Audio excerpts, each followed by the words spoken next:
Hey listeners, Nathan here. Before the episode starts, I wanted to let you know that the audio sounds a bit weird because we were trying to work out some bugs with the equipment when Ben was here. Right, Jimmy?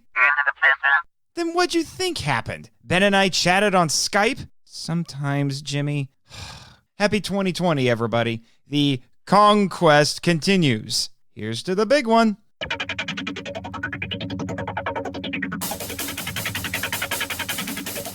Live from Ogasawara, this is the Monster Island Film Vault, Episode 8, Ben Avery vs. King Kong, 1976.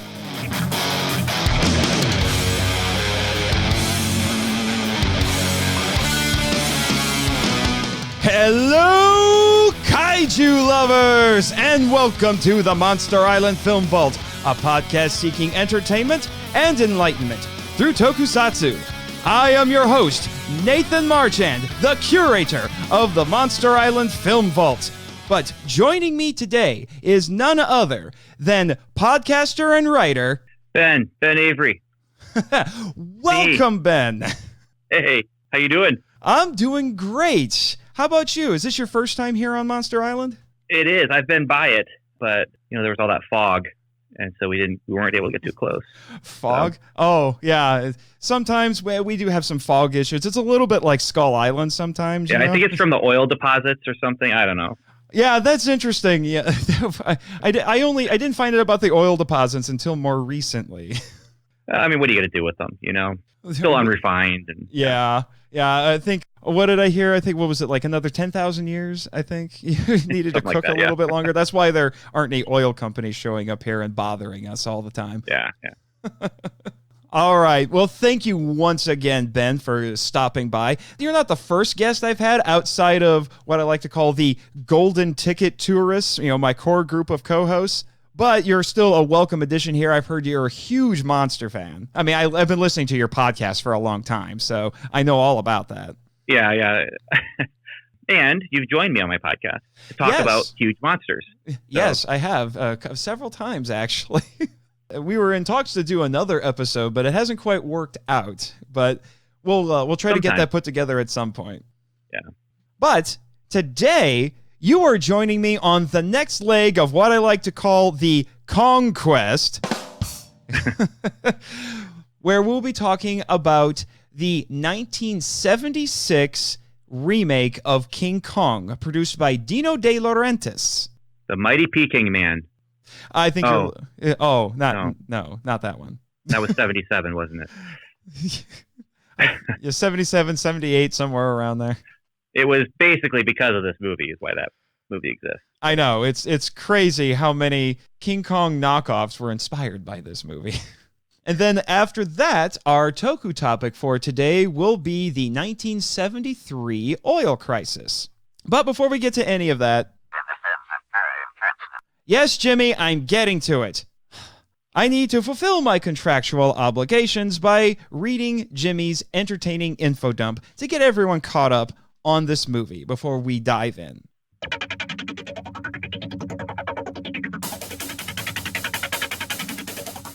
Kong is a savage but lovelorn force of nature and a giant gorilla worshipped as a god by the island natives. While he presumably ate the maidens offered to him, he is enamored with Dwan, so he fights men and monsters to protect and possess her. He displays anthropomorphisms such as curiosity, attraction, and loneliness. The only other monster in the film is a vicious giant snake that attacks Kong presumably to eat Dwan and or to defend its territory. Jack Prescott is a determined and sarcastic primate paleontologist who sneaks aboard the Petrox Explorer to see the fabled island himself. He later strives to rescue Dwan from Kong and protests the exploitation of the big ape. The ditzy but kind Dwan is a struggling actress who was lost at sea trying to make her big break in showbiz. After being offered to Kong by the natives, she at first tries to escape him, but later comes to quote-unquote love him. Fred S. Wilson, a greedy and conniving Petrox executive, leads an expedition to the mysterious island to find a gigantic untapped oil reserve. When that proves fruitless, he captures Kong to exploit him as a corporate mascot. The intelligent and snarky Roy Bagley is a scientist advising Wilson during the expedition, while the dutiful Captain Ross commands the ship on behalf of Petrox. While the legend of Kong is discussed by the characters and motivates Jack to stow away on the ship, the human and kaiju plots are separate until the characters reach the island, at which point they are unified. Then their actions revolve around capturing, saving, or killing Kong, and Kong's actions are dedicated to finding or protecting Dwan. While presented in a sympathetic light, Kong is the problem. The natives built a huge wall to keep Kong out and offered maidens as sacrifices to placate him. Jack and First Mate Carnahan lead a search party to find Dwan, encountering Kong at a log bridge. Kong shakes the log, killing all but Jack and crewman Bone. A giant snake attacks Kong, which allows Jack to rescue Dwan, but the creature is quickly killed by the big ape. After breaking through the wall, Kong falls into a pit trap created by Wilson and company, where he is knocked out by chloroform. Kong is distressed while imprisoned in the Petrox Explorer cargo hold, but is calmed by Dwan. In New York, Kong breaks free of his chains, finds Dwan, and climbs the World Trade Center because it resembles mountains on his island. Soldiers ascend the South Tower and attack Kong with flamethrowers, but he jumps to the North Tower with Dwan in hand. He kills the soldiers by throwing debris at them. The problem is solved when the military sends in Huey helicopters that riddle Kong with bullets until he falls to his death on the street below. The screenplay by Lorenzo Semple Jr. is a simple adventure story with a trio of key characters, a romantic subplot, and a satirical edge. However, it moves at a more deliberate pace compared to the 1933 original. At the time, this was the most expensive film made in Hollywood, and it shows. Producer Dino de Laurentiis spared few expenses, although he did nix things like the inclusion of dinosaurs to avoid expensive and time-consuming stop-motion animation. The Oscar-nominated special effects were supervised by Carlo Rambaldi and Rick Baker, the latter going uncredited as the suit actor for Kong. Rambaldi constructed several large props used in the film, such as the giant hands and the much-hyped Big Kong, a life-size mechanical replica of the Eighth Wonder that was essentially a huge version of the tiny models used in the 1933 film. The mechanisms within Baker's mask gave it tremendous expression. Other techniques used included rotoscoping, forced perspective, and miniatures. For the most part, the effects look good, although Baker credits cinematographer Richard H. Klein for making the Kong suit look passable. The on-location scenery in Hawaii is gorgeous. This is a gritty film with a dark, self-aware sense of humor and a moderate amount of gravity steeped in 1970s cynicism. While it aims for realism, it also has a fairy tale-like quality to the narrative. De Laurentiis and company knew going in that the film would be a risk because it dared to remake what was seen as a nigh-perfect classic. This is why they set it in present day, made Kong's interest in Dwan plainly sexual, and had Dwan be affectionate toward the big ape and not simply afraid of him. While these had been done in the Japanese Kong films in one way or another, they were bold departures for an American Kong film. This film reinforces the style of the 1933 King Kong by following the same premise. An expedition to an island finds a giant gorilla who becomes enamored with a human woman before being transported to New York, and even has some of the same plot beats and set pieces.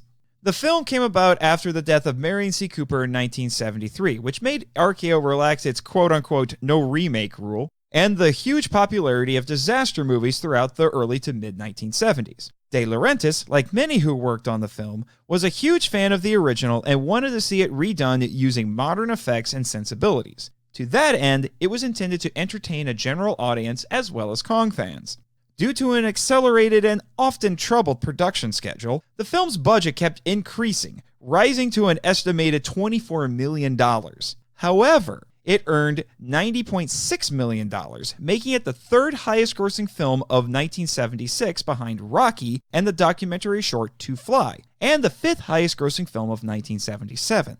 It was well received by viewers and critics alike, although many have criticized it for not living up to the original or being too campy.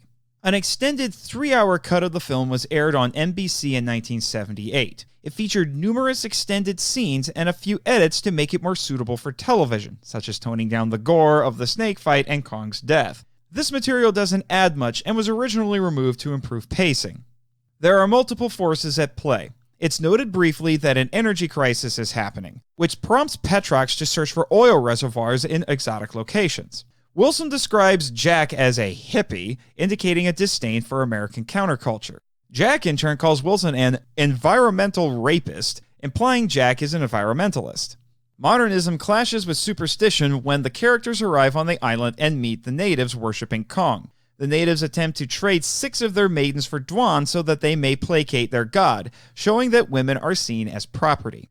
Nature clashes with civilization when Kong runs amok in New York. Jack's compassion runs counter to the commercialism and showmanship of Wilson over using Kong as a mascot. The prying media bars Jack and Dwan from each other at the end. Unlike the original film, there are intentional subtext and themes. Wilson's bribery of a certain Washington official serves as something of a commentary on Watergate. As a character, Wilson represents quote-unquote big oil as greedy and exploitative corporations who care only about their bottom lines, which expresses an anti-corporate sentiment that was becoming more common at the time. Jack tells Wilson that by taking Kong, they have robbed the natives of purpose and the island will be filled with quote-unquote burnt-out drunks in a year. The exhibition of Kong is a satirical denunciation of corporate commercialism. While Dwan naively pursues celebrity, she comes to hate it after seeing Kong exploited and killed. It can be inferred that despite his savagery at points, Kong is more civilized than his human captors. I have fulfilled my contractual obligations! On to some Toku Talk!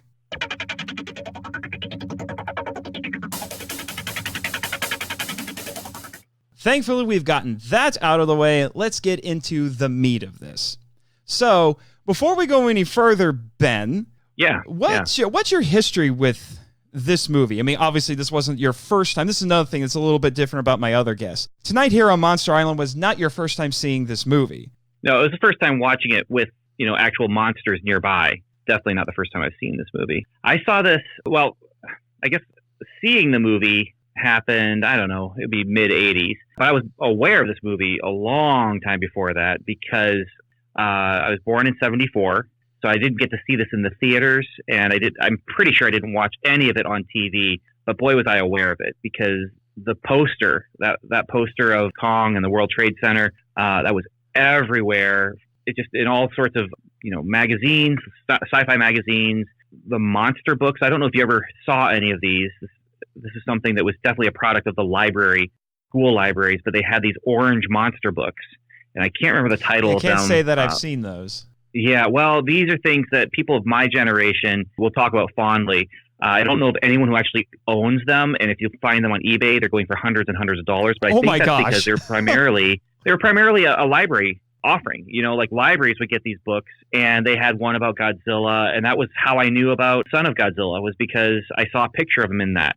And they had one that was about the Wolfman, and they had one about Dracula, and it was all about them in movies. And so there was the King Kong one that my school had. This is, first, second grade, something like that. And that poster was in there, and had all these different pictures of all the different Kongs, from the original Son of Kong, and then King Kong versus Godzilla, and then this one which had just been out for maybe 2 or 3 years when that book was published. And so I was aware of this thing, but I didn't see it until I was in junior high, and I caught it on my parents' black and white TV and watched basically all of the New York stuff. The jungle stuff I didn't get to see on that, but it was on a Saturday afternoon, in syndication kind of thing, and watched that, and I was like, wow, this is really cool. I actually saw that before I saw King Kong versus Godzilla, which was another thing that was kind of an annual tradition from one of our stations on that Saturday or Sunday afternoon, which I'll watch on the same black and white TV, although that time it was with my parents, or with my dad anyway. So basically, other than seeing the original Kong in different sci-fi specials on TV, they're like about special effects and how do they do that and that kind of thing. So I'd see the original Kong, the stop motion stuff, but not the actual movie itself. My first experience to the actual movie featuring a King Kong was this movie. Granted, it was half of this movie, but it was this one.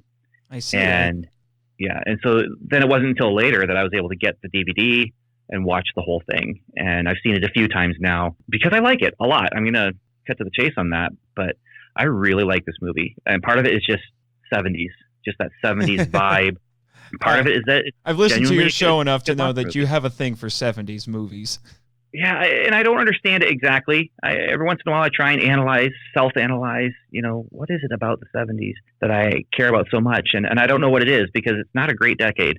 But some of the movies, though, I mean, this is an important movie just in cinema history because this is one of those first round of blockbusters that was coming out of Jaws, with its wide release. Yes, it was very much riding the Jaws wave at this point. Yeah. And so this is one of those where lots of money was spent on it, lots of money was made by it. I think it gets overshadowed then by 1977 with Star Wars being the special effects extravaganza. And then you also throw Superman in there. Yeah. And it's also a shift of cinema moving from that gritty reality of Serpico, which was actually produced by Dino de Laurentiis. Yes. But those 70s cop things and those 70s cinema verite kind of thing. And you have this kind of shift toward the escapism of Jaws, of King Kong, of Superman, of Star Wars. And then that's where you start looking at the big box office numbers that were coming from these movies. And I think people realizing on the studio end, we want good stuff that people want to see instead of stuff that people feel bad about because it's too much like real life. Yeah. Yes, Jimmy, I think it would be a good idea to add those orange monster books to the Monster Island library. Anyway, but my history... If you can find them and they're cheap, please let me know, because I would love to add them to... I don't really have a base of operations right now, but... I'll tell the librarian here to see if she can start an interlibrary loan system out of the island. That would be great. Yeah. My history with this movie is kind of interesting. If I remember correctly, I'm pretty sure the first Kong film I ever saw, interestingly enough, was King Kong versus Godzilla. It's actually the reverse of your story. And then after that, I was mildly obsessed with finding the original King Kong. I read the Lovelace novelization, and I'm like, I have to see this movie. It's such an important movie. I really want to see this movie. But unfortunately, being a kid growing up without cable TV, it's not like I could just turn on TCM and there it was. Right. So I was just going to video store after video store after video store, just hoping against hope that I could find it. Didn't have much luck. Finally, I just decided, okay, the 76 version is here. I'll at least watch that. And even though I hadn't seen the original, I will admit my first viewing of this film, I was not a fan. I was disappointed. It just didn't feel quite right. I don't know what it was. Just something in me just recoiled a little bit at this movie. There is stuff to recoil against. Don't get me wrong. When I say I like this movie, there's stuff that it's uncomfortable. But. Yeah. Yeah. But then eventually I was able to track down the original, watch the original. I adore the original. But, I didn't feel a real big compunction to return to this one for the longest time until I got the job here on Monster Island and then realized, okay, if I'm going to cover Kong films, I need to watch this one again. Professionally obligated, yeah. Yes, professionally obligated. Those dang contracts and the board of directors and all that goofiness, man, I got to tell you. Plus, Kong already got so excited I was covering his movies, he yelled at me in the first episode. So I don't really want him yelling at me on the air again. Except this time he'll be angry. Anyway, I will admit, watching it again in preparation for this episode, my opinion has softened. It's better than I remember, though I still wouldn't call it great. If that makes any sense. Well, it totally does. But I do find it interesting. This is a throwback in some ways. They didn't want to do the stop motion because it wouldn't look too realistic. And so, they're going back to the man in suit. This is a circle. You've got Godzilla that's inspired by King Kong. And now you have King Kong here that's inspired by the Godzilla franchise because of the way that they brought the monster man in suit to life. And now there's more to it than that. But it's an interesting circle. You can see where pop culture feeds itself.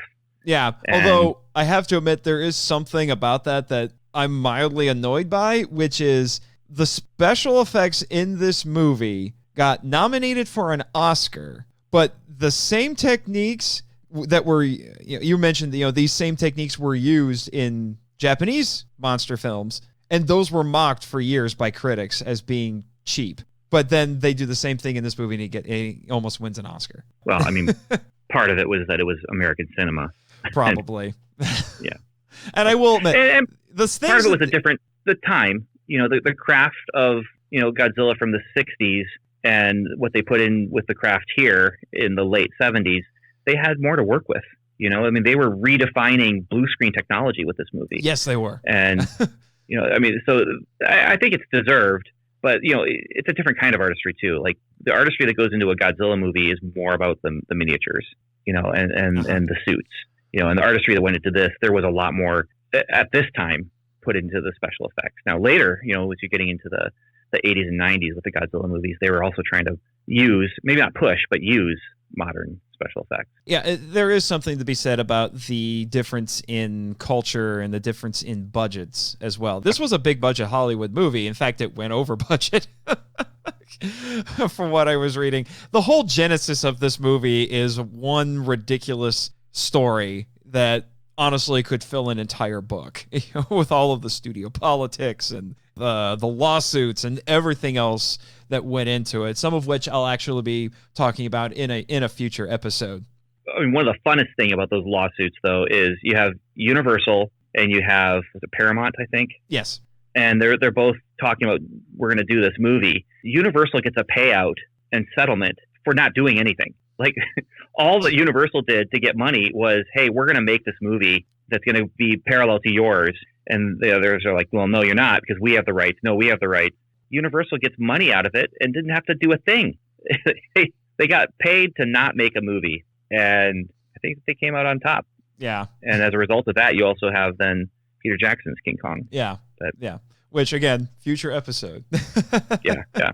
So you mentioned that you're a fan of 70s movies, and I have to say, watching this again, I was struck by just how 70s this movie is. You were talking about this was coming about at a time when 70s cinema was shifting a bit from that gritty cynicism, I guess you could say. Your Dirty Harrys, your Death Wishes, and things like that. And it was moving more toward, I guess you could say, kind of the old-fashioned whimsical sort of cinema, like your Star Wars and your Superman and all of that. And I feel at least family friendly. Yeah. But I feel like this movie, like I said, riding that Jaws wave, but not quite at the Star Wars era, the post-Star Wars era, I should say. Right.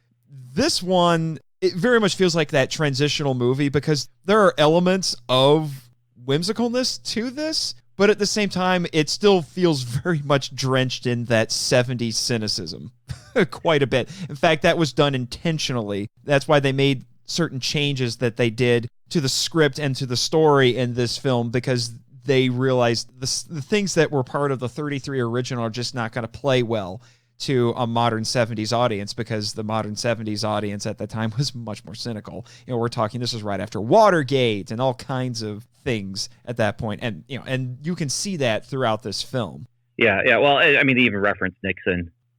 That's the politician, potentially the politician that leaked some information about this island to allow them to find the island. Yeah, Fred Wilson strongly implies that he got top secret photographs from the president.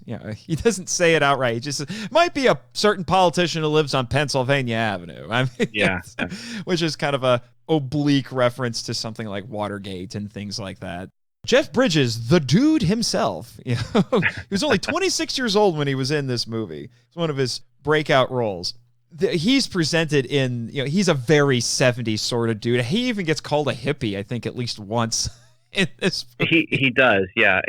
Although, what's interesting about his character here is he's not in this to shut down the corporate greed that's happening. He's in this because he wants to study the monkey. Yeah.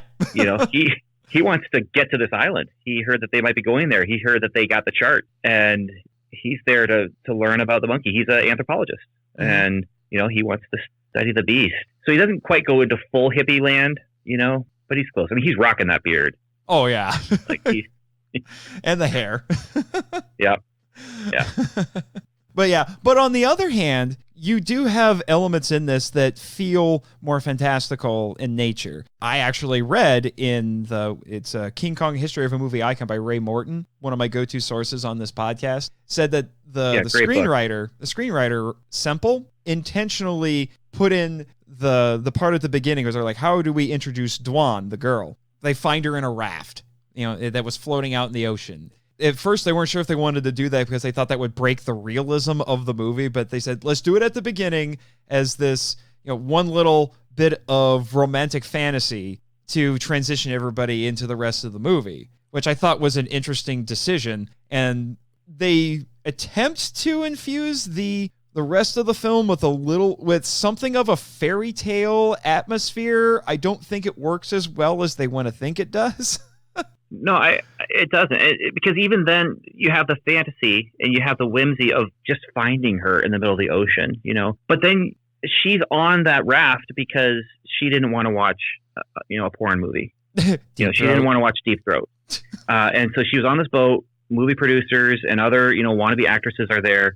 And, she's out in the middle of nowhere. She can't go anywhere, but she doesn't want to watch this, which is, kudos to her, to stand up for herself in that way. But when the storm comes, she's on a raft and everyone else is, get the impression that there's just a night of debauchery is happening. And she's looking for a big break, but she's getting out of it, and so you still have that 70s grit, you still have that cynicism. You still have that sliminess of the 70s, it's just kind of permeating. Yeah, you're right. It straddles the two, just like King Kong straddles the two towers of the World Trade Center in that famous poster. But yeah, it tries to straddle. It does a pretty good job. It knows what it wants to be. It's taking itself seriously, but also throwing in jokes, and the jokes are coming from the people and the campiness is coming from character types, but it's taking itself seriously. There's a big giant ape and they're not winking at the camera. They're genuinely talking, well, what do we do about this? How do we bring this in? And yeah. He says he lived through the 70s. He can vouch for the grit and slime. Yeah, I mean, you weirdo. How does that work? Never mind.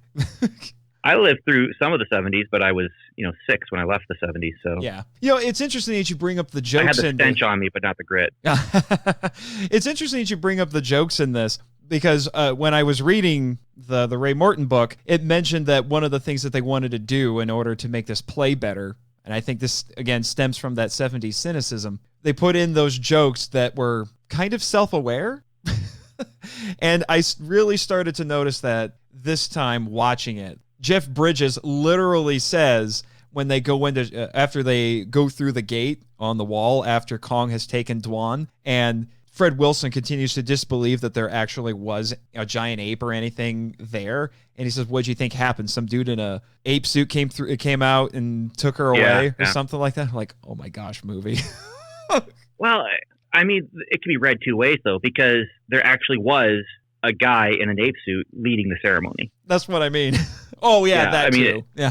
I mean, there actually was a guy who was one of the islanders who was leading the ceremony wearing that. It's a cool suit. You never really get a good view. It's always from afar. You're always kind of looking at it from the perspective of the team that's like hiding and watching it happen. But yeah, I mean, in universe, it makes sense. The statement makes sense. Yeah, it does. It does, but it's also it's also really meta at the same time. Yep. Like I said, it's like the movie's a little bit self-aware, and I know there were other instances of that, but that's the first one that comes to mind right now. But since we're on the subject of the characters, we've been hinting at this a little bit throughout our conversation. Let's talk about them a little bit. So we've already talked a bit about Jack Prescott, who's essentially the Jack Driscoll of this movie. He's the male lead, the romantic lead, I suppose you could say as well. Yeah, because Kong, I think, is the male lead here. Oh, yeah, probably, yeah. So Rick Baker, who did most of the work in that suit. And kudos to him. I mean, I read so much about just the hell that he went through being in that suit. It was not always fun. But then we have Dwan. She actually spells out her name, D-W-A-N, because she says she switched a couple of letters to make it more memorable. So she's our Ann Darrow in this, played by Jessica Lange in her first ever movie. Now, I will admit, I know Jessica Lange a little bit better by name than anything else. But I know she was a big deal back in the day. She was. I mean, after this, and actually this might have shut down her being a big deal if she hadn't taken time off then after this, taken some acting classes, and then, won, Academy Awards. Yeah. Yeah, for what I've read, it actually did hamper her career a little bit because she got pigeonholed as a dumb blonde because of her role in this movie. Because apparently she is as opposite from Dwan as you could possibly get. Yeah. But, I mean, she was a get. I mean, she played it seriously. She played it seriously and took it seriously. Now, she gets some of the dumbest lines, too, because... Chauvinist pig ape? Yeah. But you got to give her a little bit of slack in that scene. She's given some pretty dumb lines, but she sells them. She tries very hard, I will say that. She tries very hard. That's just my thing. I get what they were trying to do. I know people make fun of Ann Darrow all the time and Fay Wray and her performance and all that. She, they joke that she just spends all of her time screaming and all of that stuff. But honestly, I think I prefer Ann to Dwan. Dwan is a little too much of a ditz. I think it doesn't endear me to her as much as Ann was endeared to me. Yeah, there were some parts at the beginning, though, that endear Dwan. I'm going to change my name to Dwan, by the way. Make it more exciting. There's some things that she does. I mean, first of all, leaving the room when they're putting on something that's uncomfortable to her, but the other thing is, toward the beginning, you get this impression that she was doing this thing. She wants to be an actress, and she's going to go to Hong Kong, to be in some films there. And you just get the impression that she realizes, I never was going to make it. And I know I was never going to make it. I was kind of, there's a self-awareness. And I don't know if it's so much, maybe it's not in the character. Maybe it's in Jessica Lange, the self-awareness that's brought to it at that moment. But I just feel like, you're looking at someone who realizes her dream is, if she's not going to get her dream, she's certainly not going to get it the way she's going after it. It is interesting. I can't remember where I read it, but I read something about where it was like, it might have been the Ray Morton book even, okay, where, it's all about wanting to be an actress. She wants to be an actress. She wants to get in front of the cameras and be, someone special and be, a star. And then at the end of the movie, she's finally in front of the cameras, and yeah, everyone's taking pictures of her.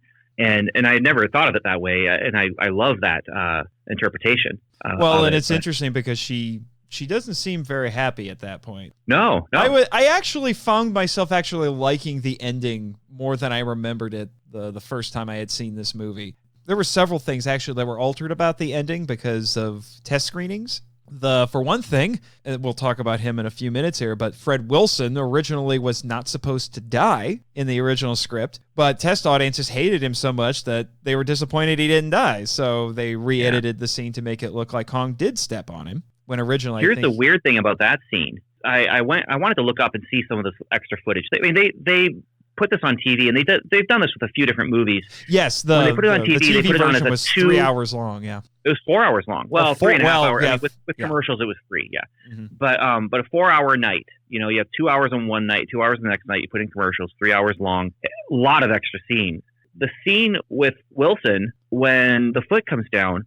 That was the only scene that I found as a quick search on YouTube for deleted scenes. The foot comes down and comes back up, and you see his hat, and you're supposed to see that the foot did not land on him. I watched that scene on YouTube.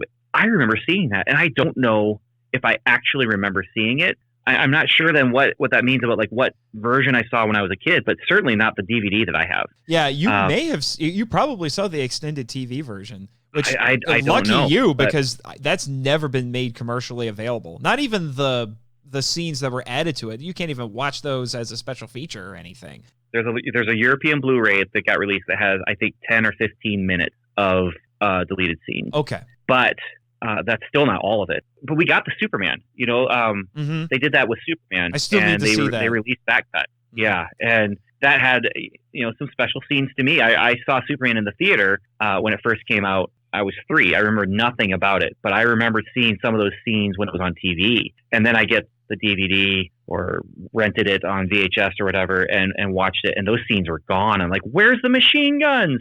They're gone. It was on for the special television broadcast, and we will not get the 1976 King Kong television broadcast cut because there's just no market for it. Yeah. But maybe Jimmy, you could procure that, couldn't you?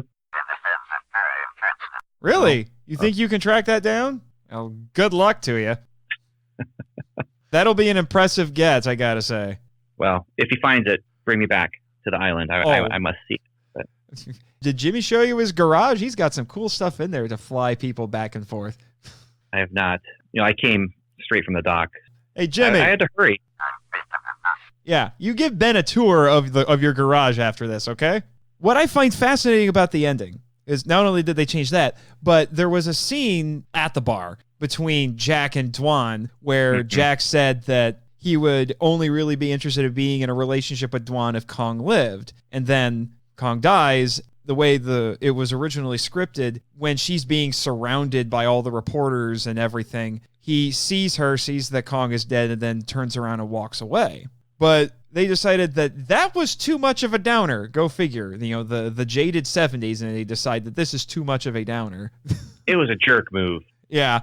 It was a jerk move. Yeah, so they cut out that part of the conversation and then re-edited that scene so that it looks like he just can't get through the crowd to her. But even then, that ending is still a little bit ambiguous and still a little bit sad because our two lovers are separated by all of this stuff. And I found myself sitting there looking at this, wondering, what exactly are we supposed to get out of this scene?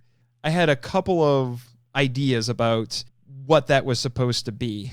The big question I was asking myself when I saw that is he unable or unwilling to get to her? He's blocked off by the media who are glamorizing this tragedy, and I'm thinking he's either repulsed by what he sees because she's being turned into this celebrity, or is she being blocked off by everybody and she just can't get to him? So they're being blocked off by the media sensationalizing everything, but who's the one who's unwilling or unable to get to the other one?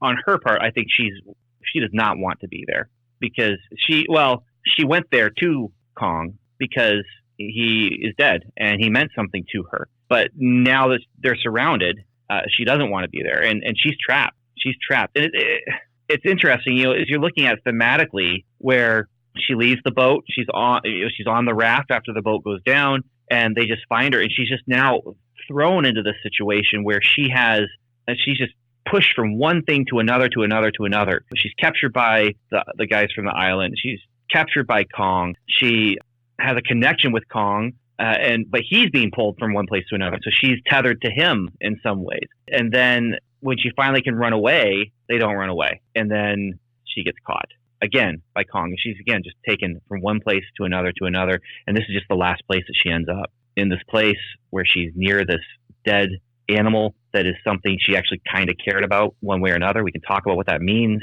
I mean, the movie was written as a love triangle. Yeah, and the relationship between Kong and Dwan is meant to be, on Kong's part, romantic, and it's written that way. He's not the beast that was in the original. Mm-hmm. He's more humanized. I don't know what it means. I don't know how it works. Could you fall in love with Thumbelina? I guess you could if you liked her personality, and maybe that would work, Well, but it's funny that you mentioned that, because in my research I found out that sci-fi author Philip Jose Farmer actually wrote a short story that was a sequel of sorts to the original movie that dealt with that in a disturbing fashion, from what I understand. But that's what I was talking about for this movie when I said that there are some things about this that are still kind of, it's cringy. Yeah. And I do want to talk about intentional here. I don't think it was intentional in the original. In the original, it was, I'm a monster. Here's this thing. I'm keeping it, mine. Stay away. Here, it's, I think, supposed to be that there's love there. And that is the part of this movie that I think was the part that I recoiled against the most when I first saw it as a teenager. And I still kind of recoil at it now, because I am one of those people. I said this in the first episode. I don't think there was anything sexual going on in the original film. I think this was a case of Kong finding something interesting and wanting to possess it, wanting to keep it because it's different. It's like, a child with a toy, almost. He's curious about her and all of that sort of stuff. And the impetus there is she's a sacrifice. Yes. This is the natives putting her out as a sacrifice, whether it's to the wind god or to the god of the mountain or, to the kraken or whatever it might be. It's a sacrifice. She's going to die. That is what is going to happen to this person. And Kong goes to get her and is like, wait, this is interesting, that kind of thing. Yeah, but here in the 70s, they don't hide it. In fact, apparently the sexual interpretation of the original film was becoming more popular at this time, and the filmmakers with this one just ran with it. And they intentionally wrote this as this, like you said, as you said, a weird love triangle. And I don't like it. It just makes things weird. I don't have a problem with Dwan being sympathetic toward Kong, but to turn it into this love triangle just feels bizarre, which I think is where the Peter Jackson version, I think, did it better by presenting it not as something sexual, but more as a friendship. Yeah, but that's an intentional element here. And again, this is where it's straddling between that cynical, weird darkness of the 70s and the fantastical, whimsical fairy tale that they're trying to tell. But that's where you're getting into Beauty and the Beast. And physicality aside, you're supposed to feel for Kong. You know, that was Dino de Laurentiis, that was his thing. You know, when Jaws die, no one cry, but when Monkey die, everybody cry. Yes. That was, I think that's his quote, but it's not close really enough. Close to it. Yeah. But it is interesting because it's not like Kong in the original film didn't do things that normally would probably make people recoil against him, turn against him. He still ended up being a sympathetic character. And I do think that was something they were trying to do in this, but I have to admit, I had a little bit of a harder time doing it, even though Kong was doing a lot of the same things in this that he did in the original. Like, he attacks a subway, and they do a little nod to the original film where he finds the wrong woman and then casts her away. Except in this one, it's not just drop, it's more like slam down, and I'm just like, oh my gosh, that was brutal, Kong. What are you doing? I kind of don't like you now. And I thought the original movie was horrific when they did it. Now, there's less of the horrific stuff. Most of the casualties that happen on the human side are accidental. As he's going through the city, he's looking for her, not intending to kill people. He's not picking up people and putting them in his mouth, and or stepping on them and squishing them. Like, he squishes people, though. And they actually show you twitching bodies afterward. I'm like, oh my! But he's not grinding his foot into it. No, like he's just stepping. And I mean, he kills Fred Wilson because test audiences wanted the bad guy to die. Not killing him would have made a much more ambiguous ending. Yeah, I'm curious if they had stuck with the original ending, if it would have been as endearing of a movie as it is. I gotta ask, isn't necessarily that much for a lot of people. But. Yeah, I gotta ask you one thing though. Yeah. I know how you feel about coincidences in stories. Mm-hmm. I've listened to your podcast enough. How do you feel about the fact that Dwan and Jack were just conveniently on the subway that Kong decided to attack? I don't think that was coincidence. I think he was following them. I think he was following their scent. I think he was hunting. Interesting. And using his skills as a hunter. I mean, they don't play it that way. I'm helping the movie right now. Like, they don't ever show him sniffing. But I think he was he was on their trail. Like, that was what he was doing, is he was following them. He saw her as they got into the cab. He saw her as they got out of the cab because of the traffic. He was watching. So King Kong is a stalker? Is that what you're saying? Well, I mean, he peeks into people's rooms and and is able to sneak up on them. Okay, so he's a ninja. Yeah, we're not here to talk about plot holes yet or nitpicks, but I mean, when they're in that bar and he goes to make the phone call, Kong snuck up on them, reached into the restaurant without her noticing, and pulls her out. And Jack doesn't notice until he hears glass breaking as the hand is leaving the building. So that's a little bit of a nitpick for me. And I have one or two others, but yeah. Oh, really?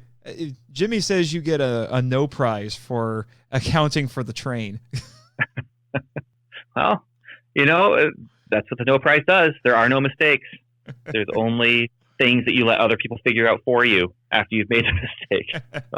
All right. Well, let's talk a little bit about Fred Wilson. We've been kind of getting around it a little bit, but he's our Carl Denham in this movie. What was the actor's name again? It was something Grodin. Charles Grodin. Charles Grodin. Again, I think I know him more by name than than his work. Again, a bigger star in the 70s. He was in Beethoven, I believe it was. Oh, really? The father in the original Beethoven, the one about the dog, not the musician. And then he was in The Great Muppet Caper. Oh, he was? Lady Holiday's brother. Yeah, he was the main bad guy in that movie. Oh, apparently I'm more familiar with him than I thought. But anyway, so we have Fred Wilson here. He's actually was written as a straight villain, but then Grodin tried putting some humor into his performance to liven things up and try to entertain the audience until King Kong shows up, halfway through. And I can tell you, it's certainly, and again, I think it goes back to the fact that this is a 70s film. Unlike Carl Denham, he's not all that likable. He is more of a straight villain, whereas Carl Denham was certainly a showman and was very determined to do what he wanted to do, and he was reckless, but I don't think he was nefarious in his dealings. Perhaps misguided, but this guy is in it for the money. And he does have some charisma. At first, I didn't think, you're not as fun as Carl Denham because you don't really have the charisma, but as the movie progressed, it got better. But maybe I went into it kind of prejudiced against him because I'm thinking you can't top Carl Denham. Well, they're very different characters. Carl Denham is a character I like. Now, it might be because of Son of Kong that I like him, where he starts out and he's just this guy with a dream. I'm going to go and make these movies. And then you realize he's stepping on whoever he needs to. He's putting people in danger to make these movies, and then he repents, and then he actually feels bad about what he did to Kong in Son of Kong. And so I like Carl Denham as a character. I like that they actually fleshed him out and had that kind of character arc going between the two movies. Charles Grodin, Fred Wilson, at first you think he's just a power-hungry little guy who gets seasick, and so you're laughing at him, and then he's kind of just throwing his weight around with Jack later on, and you're just like, oh, he's a jerk. But then he just doesn't care about human life, and when the team that goes out to rescue Dwan doesn't come back, we have stuff to do here. We're going to get this oil. That's what's important. And he is really a bad person, but I think they set him up. And like you said, I read the article too, or the book rather, where they're talking about how Charles Grodin was infusing the humor. That sets it up to make it even more insidious. You don't expect him to not care about human life the way he doesn't care. I don't think you're surprised when he doesn't. You're not, but you're not expecting quite that evil turn. No. But when it happens, it fits the character completely. But he's still a weaselly little guy. Yeah. But now he's suddenly an evilly weaselly little guy. Yeah. In fact, Jack, it's funny because it was Wilson who described Jack as a hippie. And then later on in the film, Jack calls him an environmental rapist. Yeah. I'm like, well, we're all having a lot of fun with our fun little insults, aren't we? Yeah. But that definitely, again, that goes back to that 70s thing. Environmentalism was becoming more of a thing. And, as we'll talk about more in the next segment, this was at a time when there was an oil shortage, and it was right after the energy crisis. And I think people not only were losing faith in government, because of, everything that would happen with Nixon, but also I think this was about the time where people started to gain more of a distrust with corporations, particularly big corporations. And this film is definitely tapping into that. Yeah, absolutely. Here's the other thing I never noticed until I read an article last week, I think. The company name. Petrox. Pet Rocks. Yeah. How did I not think of that? Oh my gosh. That is my sentiment exactly. How did I not notice? Oh my gosh. That's crazy. Yeah. There's no way it's not on purpose. Like it's on purpose. It has to be. I don't know. I don't know how to react to that. Yep. But Semple, he got his big break creating the Batman 66 TV show. Yes. And the Batman 66 TV show movie that they made is what got him into film, which is what indirectly led to him movie after movie after movie, bringing him to this point to do this movie. Pet Rocks sounds like a Batman 66 kind of a corporation. It does, now that I think about it. Because for me, it was all about, Petra, which means rock, and then rocks, and you're putting it together, and it feels like something like Sunoco or, some of these other gas things that they have out there. It feels so right that you miss that it's so wrong because it's that pun. Yep. Thanks for the rim shot, Jimmy. I want to move on to some thematic things that I was noticing in this. We've been talking a little bit about it with the 70s cynicism that was going on in this. Mm-hmm. There was this very interesting exchange about halfway through the movie. It's after they have left the island and they've captured Kong, and they're on their way back. And they've got Kong in the super tanker hold, which I will admit is a great idea. I do like that. The original movie just skirted over how they got Kong back, which is totally okay with me. But, this one they actually show you. So Jack is voicing his disapproval to Wilson about this whole thing. And Wilson says, oh, don't worry about it. The natives aren't going to care that we took Kong off the island. And the way the conversation went was Jack tells him, actually, they'll miss him a lot. Wilson says, like leprosy. And then Jack says, no, you're dead wrong. He was a terror and the mystery of their lives and the magic. A year from now, that'll be an island full of burnt-out drunks. When we took Kong, we kidnapped their god. No one even thought about that. Actually, I don't think any of the other Kong films have even thought about what the consequences of removing Kong from the island, what the consequences would have been for the islanders. Well, they do it a little bit in Son of Kong, but not much. But the thing is, it's not just their god. I mean, this is the alpha predator. Yes. This is the alpha on the island. And so now you're going to have all of those snakes that are huge and giant and fake looking. And, and all of those. I miss the dinosaurs so much. On Welcome to Level 7, we have a thing we call MCUing, which is taking something from a comic book and putting it in a real world scenario, live action, and making it work. I feel like that's what they're trying for here. We got a giant ape. Let's get a giant snake.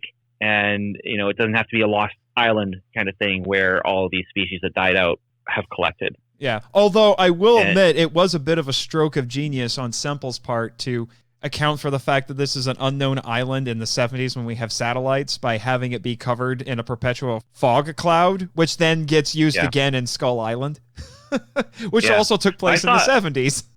Yeah. There was definitely some Skull Island connections to this movie. And that's one of the vibes that I like about Skull Island is that it was taking place in the 70s. But anyway, the snakes, they're going to be able to, they don't have the alpha predator anymore that's going to stop them from, climbing over the wall.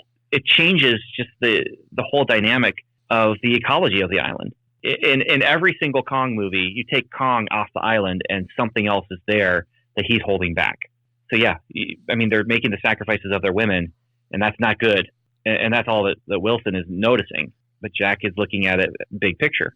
Take one little piece out and it changes everything, which is, something that also was just kind of coming into light in the 70s with people, regular people, becoming aware of what was going on in the environment. Mm-hmm. And that we do want to protect, different species, because I remember having a conversation with my dad, like, what if we could just destroy all mosquitoes? I've had that conversation too, actually. And then it's, well, what are the bats going to eat and what are the frogs going to eat? Yeah.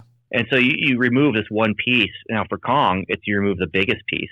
And we've actually seen that happen where you remove wolves from the equation and the deer population rises up and gets out of control. Mm-hmm. Well, and then also their religious.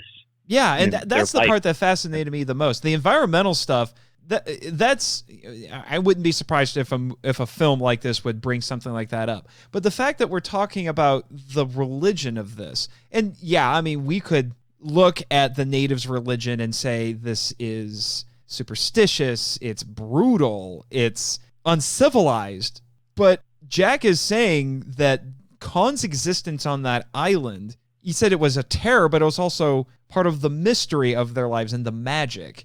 It brought spiritual beliefs to these people. And now it brought meaning. And by removing that, he's saying they're going to turn to something else. They're going to turn to some sort of vice to fill that void that we have taken from them.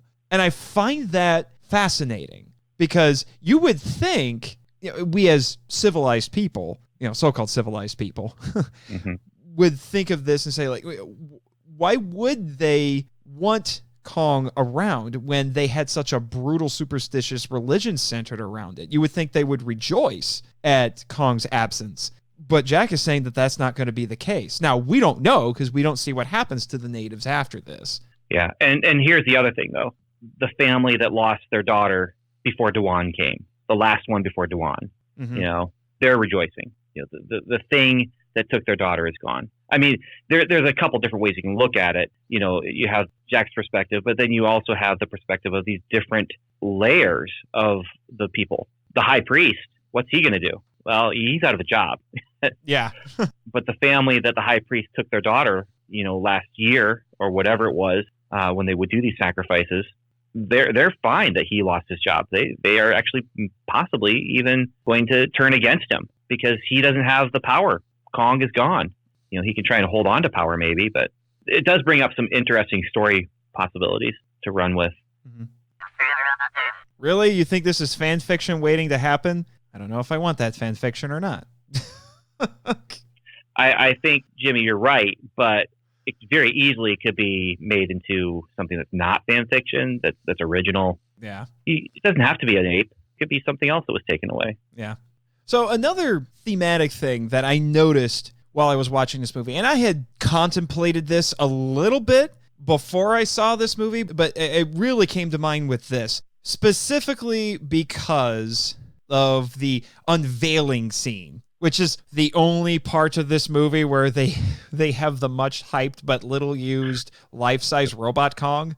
The big guy or big one, the or big Kong, or something like that. Yeah. It's essentially a 40-foot tall version of the little model that was made by Willis O'Brien for the original movie. I read all about how that thing was put together and everything, and that's essentially what it was. It was a giant version of that. Interestingly, it was covered with 4,000 pounds of Argentine horsehair. Yeah. Dino de Laurentiis doesn't do anything small.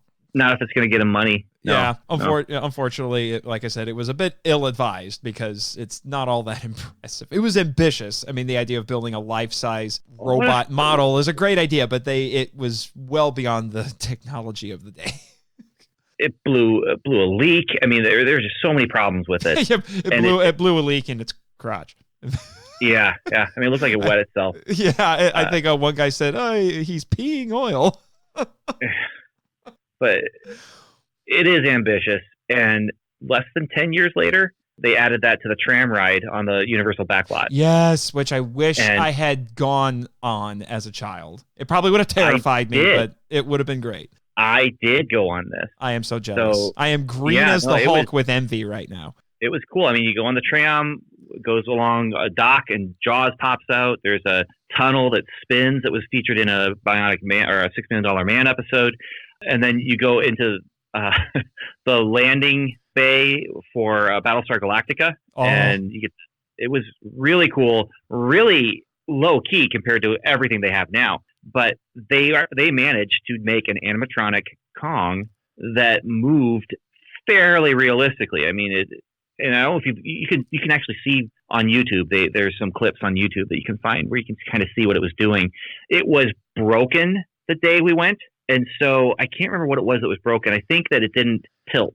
The tram was the tram parks, and then the road tilts toward Kong, and then his arms kind of reach over a little bit, and so I think that bit didn't work, if I remember correctly. But it was cool. You go in, there's all the sounds, there's pyrotechnics and fire, and I don't remember this, but they say that it actually breathed banana. I've heard that.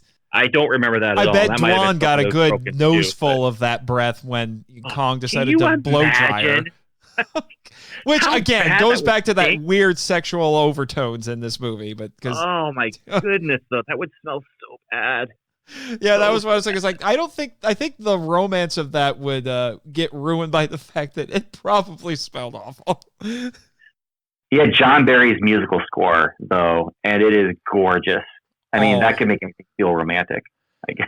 But I'm going to tell you right now, I'm glad that you brought that up. John Barry's score is the one part of this movie that I will legitimately say is on par with the original.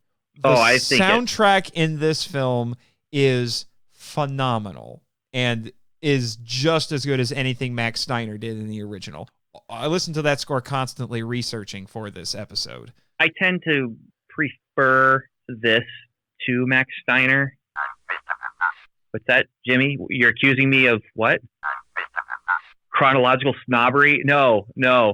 Okay, maybe a little bit. Max Steiner did great for what he was doing and created a whole new thing, with what he was doing. But this is fantastic music. This is so good. It is. And it's actually John Barry at his best. Sometimes it can be a little repetitive, but this is one of his better scores that I've listened to.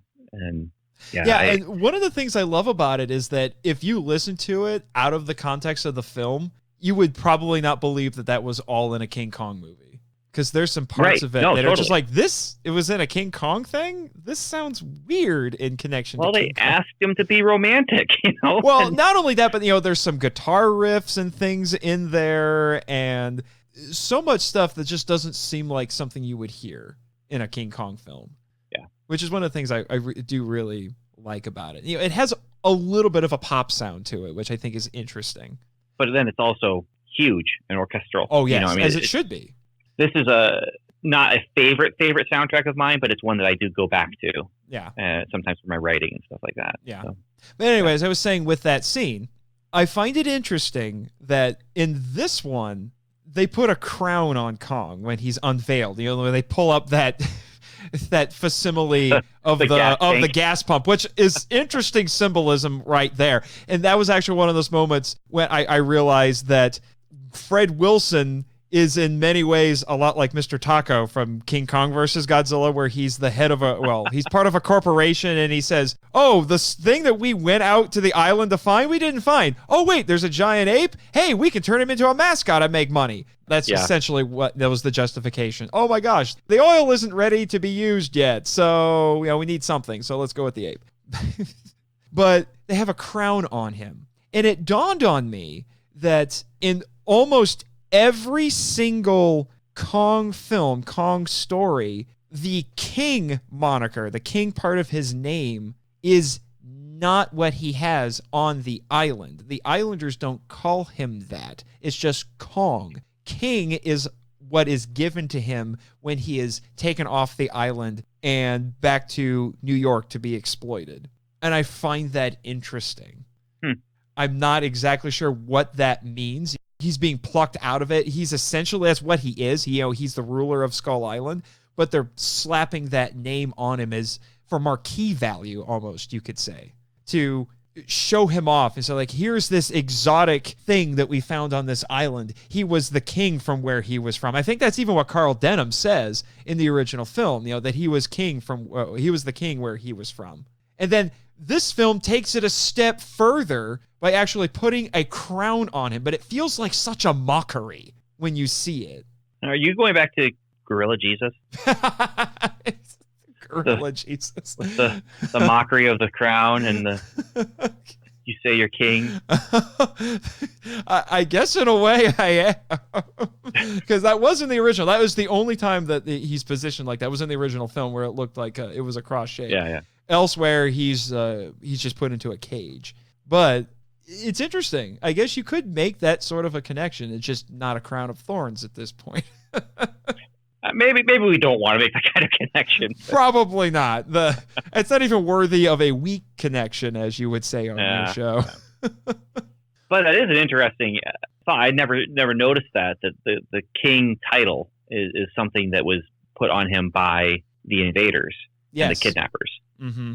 Which I do think kind of goes back to a little bit of some of the colonialist themes that I think were an influence on the original film, and people have brought up in a lot of the essays that I've been reading that the original film in particular, touches on it, where you have Westerners going off to an exotic place and then plucking somebody or something that's exotic out of it and taking it back to their homeland and exploiting it, that sort of a thing. And I could see that being something they would do to try to dress it up and sensationalize it. Like I said, it's an interesting thing to consider. Yeah. What bothers me about that reading in all of them is that that's always punished. Yes. So you have the essayist or the film student or whatever it is, they're bringing that out.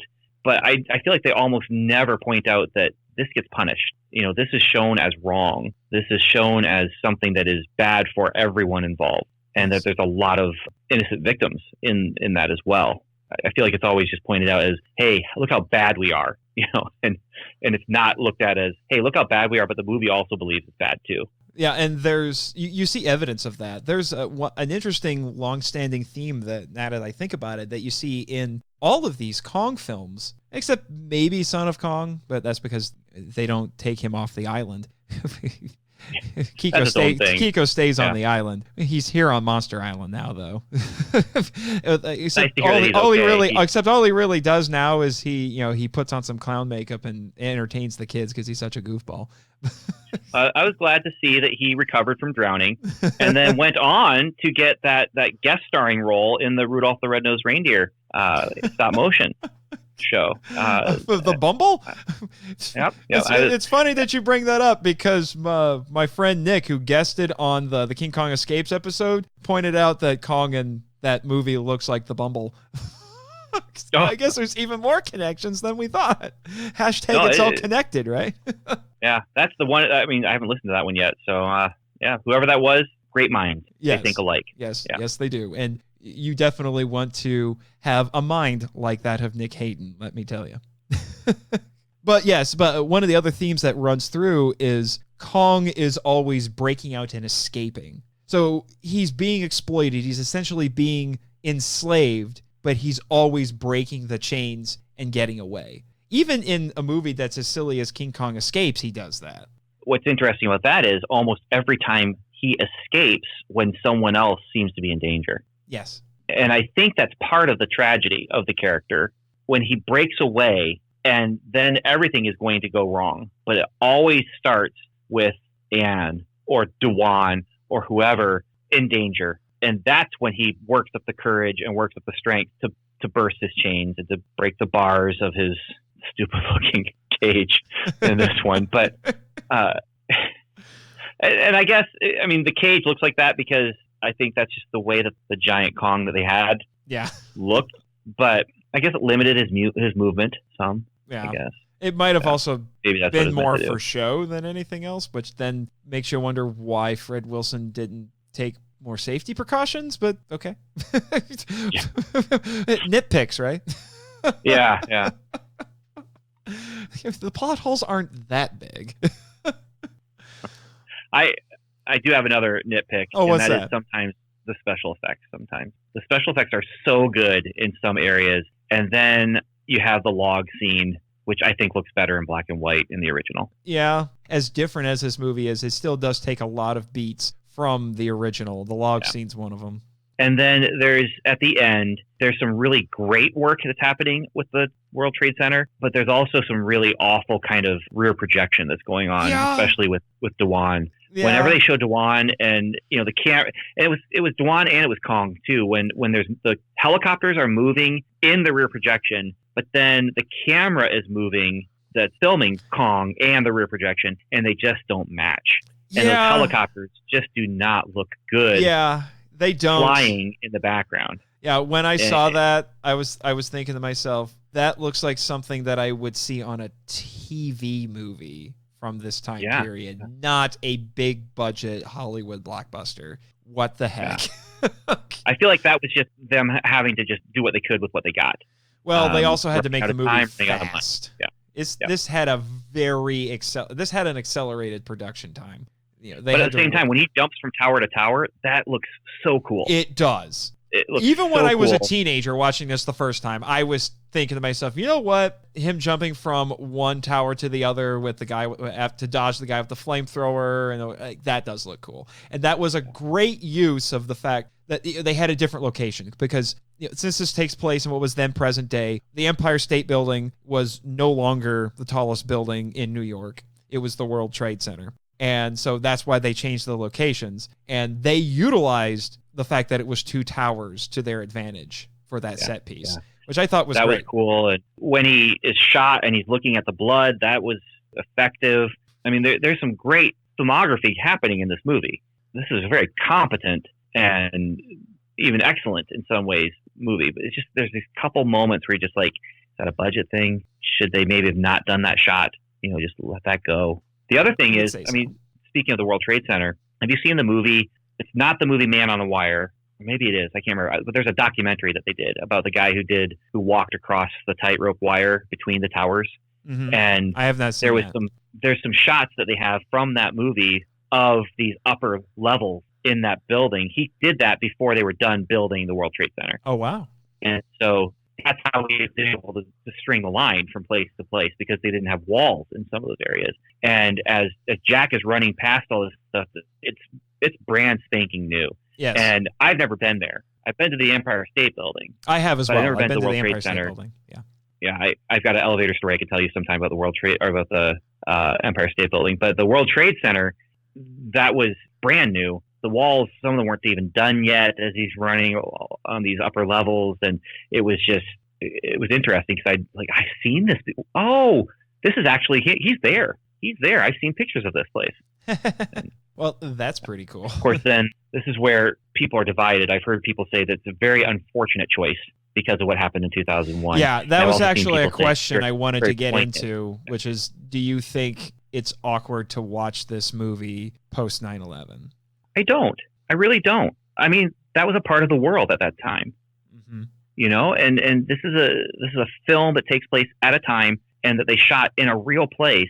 I don't. I feel like to ignore this film because of that is to try and erase history. You know, there were people who lived there. There were people who worked there. There were people who died there, obviously. And I could understand, like, if I had lost someone, maybe I would never be able to watch this movie because I wouldn't want that reminder. But this is a snapshot of a time and a place. Yeah. And I think that goes, in my mind, that goes a long way for me. Mm-hmm. So. I would agree with you, but I can understand if it would be hard for some people to watch it, because I think all of us have a lot of people who didn't lose someone who still felt like they did. You know, I mean, the emotional weight of what happened was huge, and everyone carried it in a different way. Mm-hmm. People who were more connected carried it obviously much heavier for them. There was actually an article in the first issue of G-Fan that was published after 9/11 talking about that. And it's an essay that's always really stuck with me about how he was writing as a kaiju fan and reflecting on the idea that we love all these movies where cities are being destroyed, buildings are being toppled and all of that, and how it did give him at least a little bit of pause, 9/11 did, thinking about those were real buildings and real people died.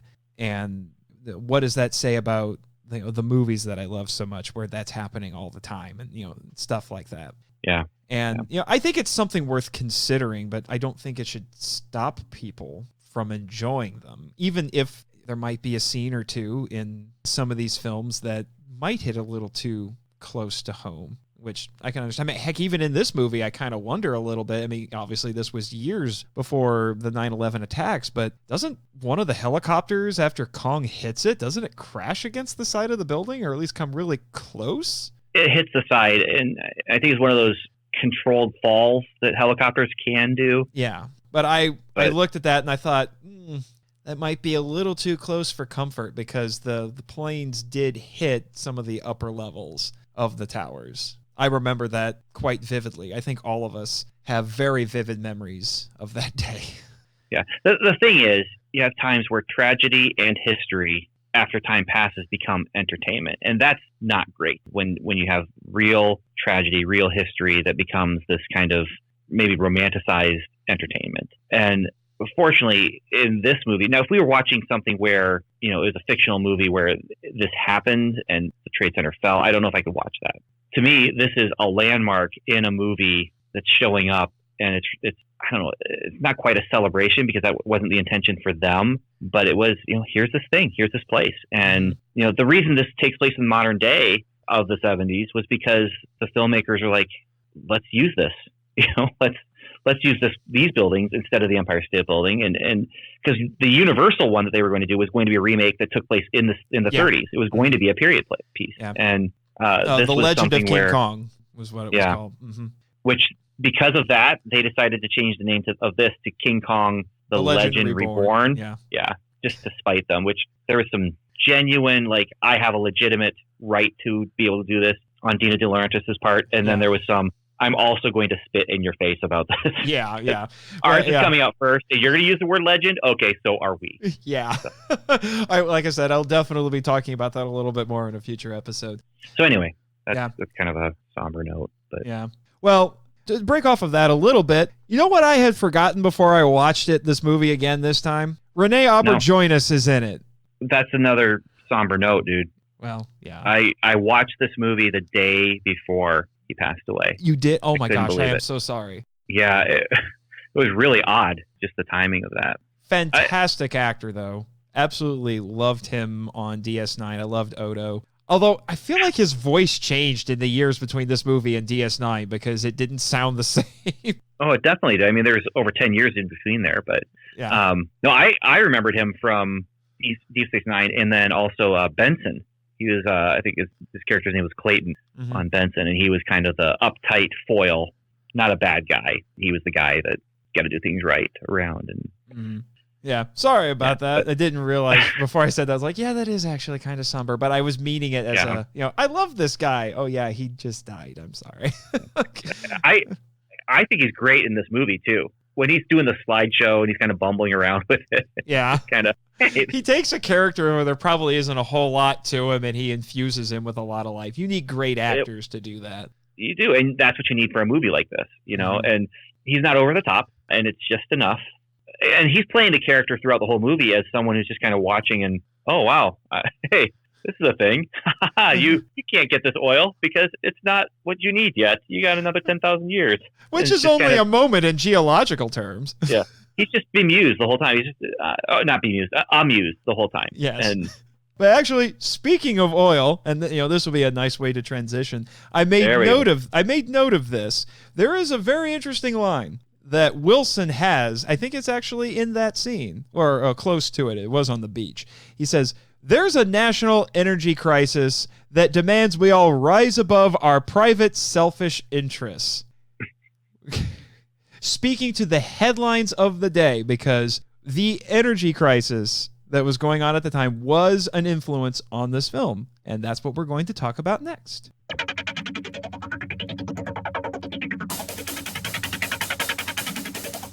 On to the Toku topic for today's episode, which is the 1973 oil crisis. Because one of the things that differentiates this movie from previous Kong films, in particular the original, is that our expedition is not looking for a place to film a movie, an exotic location for a movie. It is about finding oil. But that is a point that I forgot to talk about, that I had a thought about it today. When I was watching it, there are these brilliant, beautiful vista shots on location. They are doing in this movie what Carl Denham wanted to do in the other movie. They're there, they're out there, and they're shooting this beautiful, beautiful scenery. Oh, I didn't realize it was Hawaii, so I was a little less impressed when I realized, it's Hawaii. But someone is unimpressed with Hawaii? What? Okay, less impressed because they weren't like somewhere further off, is what I'm saying. Though they're out there doing what he intended to do. So anyway. Sorry. Yeah.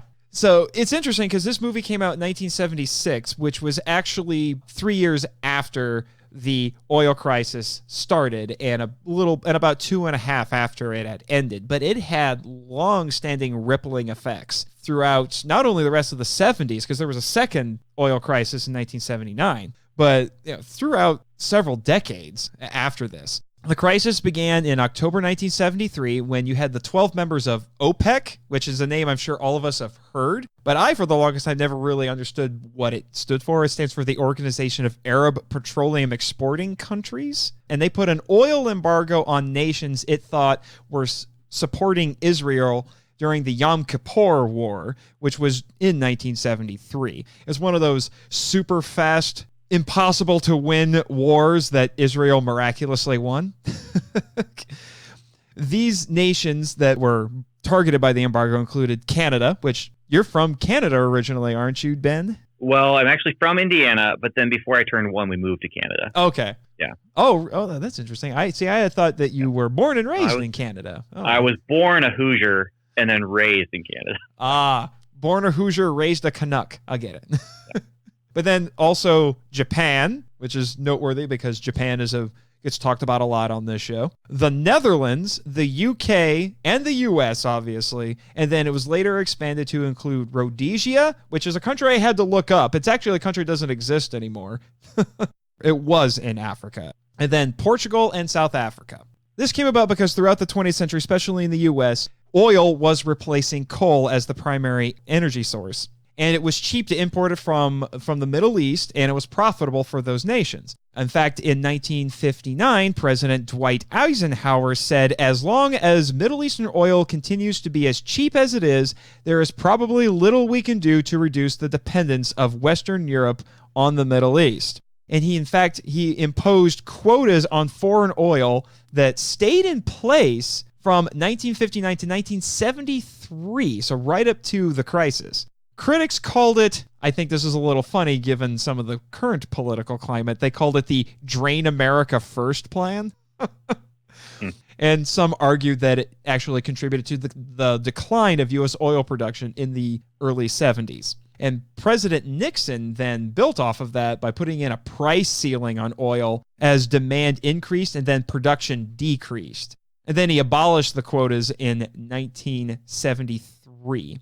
Oil imports to the U.S. doubled from 1970 to 1973 and reached 6.2 million barrels a day by 1973. When the U.S., and this is something I talked about in the King Kong 33 episode, talking about the gold standard, because in 1971, the U.S. and several other countries went off of the gold standard, which affected oil production because they started pricing the oil on gold instead of dollars.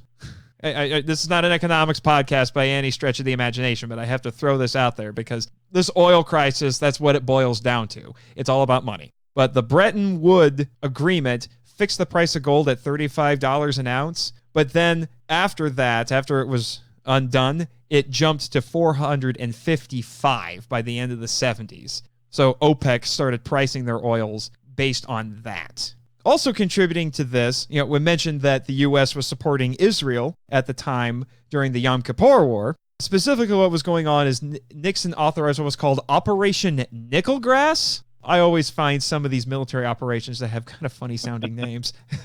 Operation Nickelgrass. What? It's like Operation Dumbo Drop. I mean, it's right up there. Yeah, I think sometimes if the operation name actually has something to do with the actual operation, that's accidental. That's not intentional. Yeah, I still don't get the idea behind this one. But anyway, he authorized that October 12th, 1973, which airlifted weapons and supplies to Israel during the Yom Kippur War. And then the Soviets sent more weapons to Syria and Egypt, who were the ones who were fighting Israel at the time. Arab oil producers cut production by 5% the day after this, although Saudi Arabia didn't join until the U.S. gave $2.2 billion in aid to Israel. And then by December, oil production dropped by 25% and caused a global recession that caused friction between the U.S. and its European allies because they blamed the U.S. for bringing this on them thanks to supporting Israel. I shouldn't be laughing, but I guess I'm still laughing at Operation Nickelgrass. Well, I mean, there is a sense of ridiculousness to all of this, though, where it's just so much relies on these fragile relationships, these tenuous dependencies. This couldn't have happened if the U.S. hadn't put themselves in that position. We're getting our oil here. We have this dependency on oil that we have to have, and we're getting it cheap from over there, and it's not cheap anymore. Global politics is ridiculous just by its nature. Yeah. There are points where I look at this and I keep thinking, did any of these world leaders ever get off the playground? I'm just saying. Just a new playground. Yeah. A very large one with bigger consequences. Yeah. Much bigger stakes. Yeah. Getting back to the topic at hand, Arthur Burns, who was the chairman of the Federal Reserve at the time, explained in 1974 that the, quote, manipulation of oil prices and supplies by the oil exporting countries came at a most inopportune time for the United States. In the middle of 1973, wholesale prices of industrial commodities were already rising at an annual rate of more than 10% Our industrial plant was operating at virtually full capacity, and many major industrial materials were in an extremely short supply. So when we were talking about how the 70s was a very cynical time, I think this was part of it. I definitely do think this contributed to it, as well when we start getting into the effects of this. We're talking about the macro things, but this had a profound effect on a lot of people's personal lives as well. It did. And here's the other thing, though, because now we're stepping into a time period where the news is reporting on this stuff, and it's much more available, and they're putting it out there in ways that people didn't have in their living room before. So that 70s jadedness is coming from the Vietnam War is in their living room. This stuff that they weren't aware of and couldn't have been aware of before, unless they were reading newspapers or, that kind of thing. They were blissfully unaware of it. And now here it is. It affects my life. And not only that, I know what's going on. There's things that are happening that I am watching and hearing Dan Rather talk about. The 70s, I think the jaded cynicism came from the availability of information, where they realized, oh, things aren't as good as it was presented to us, or as I thought it was because I only knew about my town. Which makes me wonder, Jimmy, you were around in the 70s. How did you avoid that jadedness? Star Wars, huh? Anyway, moving on. This embargo lasted until March 1974, so it was officially in force for about 5 months, when it was lifted after negotiations at the Washington Oil Summit. But since Israel didn't withdraw to the 1949 armistice line, most scholars say the embargo was a failure, because the whole point of this was to pressure Western nations to stop supporting Israel and then force Israel to give up the land that they were controlling, which is ironic given the profound effects that some of which are still being felt today that it had. Yeah. The intended effect was a failure, but the harm that was intended to be inflicted was not. Yes. So it was an effective weapon. Yes, actually, that was a term that I came across when I was researching this, which is the oil weapon. Oh, that the was oil the weapon, actual term. But none of the targeted countries implemented any noteworthy policy changes. In fact, for the U.S., they were more concerned that the Middle East would be a superpower confrontation with the Soviet Union than they were concerned about the oil. Right. But the most immediate effect that the embargo had was the price of oil quadrupled in 1974. It went from $3 to $12 per barrel, or $75 per cubic meter. To put that, say, in 2018 money, that's going from $17 to $61. Then adjusting for inflation, oil prices went up from $25.97 per barrel in 1973 to $46.35 per barrel in 1974. When by comparison, the inflation-adjusted oil price in 2018 was $70.62 per barrel. Some scholars say the 1973 oil price shock and the accompanying 1973 to 1974 stock market crash was the first discrete event to have a persistent effect on the U.S. economy since the Great Depression. The Fed raised and lowered interest rates so much at this point that businesses didn't know how to respond, so they kept prices high, and this worsened inflation, which was already at 10%, and it kept them from hiring new employees. We know a little bit about that now, because we had a nice little recession not too long ago. Yeah. Global politics is just ridiculous. Yes. How does this all work? And can you stop it? Does it? Yeah. But now we're getting into topics of free will. And yeah. Yes, we are. Yeah. There was an increased demand to address these threats to U.S. energy security. Internationally, prices changed competitive positions for many industries, such as automobiles. Yeah, the automobile industry had a huge shakeup because of this. This was about the time when people they weren't buying the big gas-guzzling cars anymore. This is when companies like Toyota and Honda and Volkswagen were becoming more popular because they made smaller, more fuel-efficient cars. Yeah.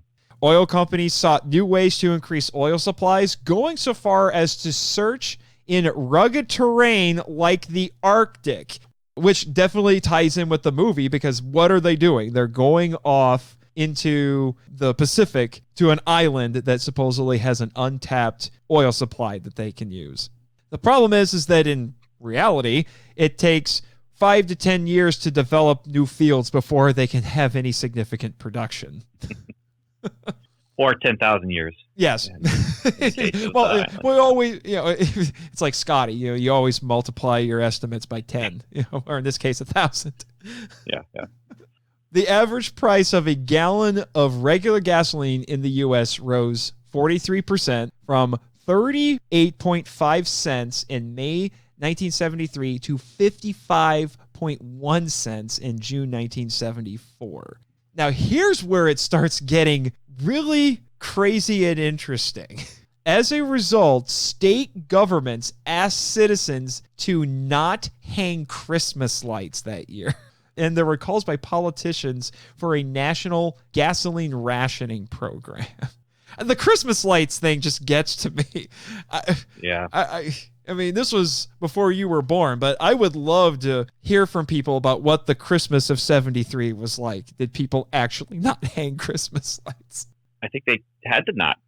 But, this is like, do your part. This is recycle your metal. This is plant your garden. This is don't put up Christmas lights because you don't need to use that extra energy. Oh, you did, Jimmy? You didn't put lights up that year? I guess I'm not surprised. Being a NASA engineer and all of that, you get these things. Former NASA engineer, anyway. President Nixon asked gasoline retailers to not sell gasoline on Saturday nights or Sundays. If the weekend came around, you didn't have a full gas tank, you were out of luck. And 90% of gas station owners complied. And this is the part that everyone remembers. This is what produced the infamous long lines of motorists waiting to fill up their cars while they still could. That's the part of this energy crisis that I hear people talk about the most, was the insane long lines at gas stations. Well, and this happened on September 12th, 2001. Yes. You had the lines, you had gas prices jumping up to $5, $6, $7. I mean, gas station owners who did that actually were going to face prosecution potentially. I don't know whatever actually happened from that, but for price gouging, it was the fear. It was just the fear. Like, what do we do? Yeah. We have to do something.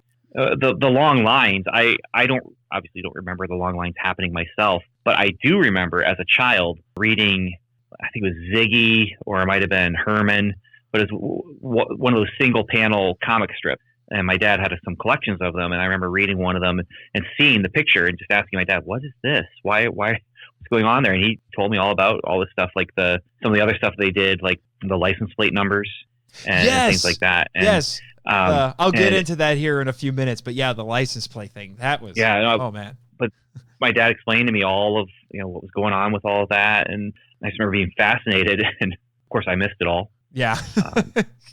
You were born at just the right time, I guess. Yeah. To avoid most of it. But by February 1974, so we're getting close to your birthday now, if I remember correctly. Perilously close to your birthday. October 74 is my birthday, yeah. Mm-hmm. The American Automobile Association reported that 20% of U.S. gas stations had no fuel. That just blows my mind. Just crazy.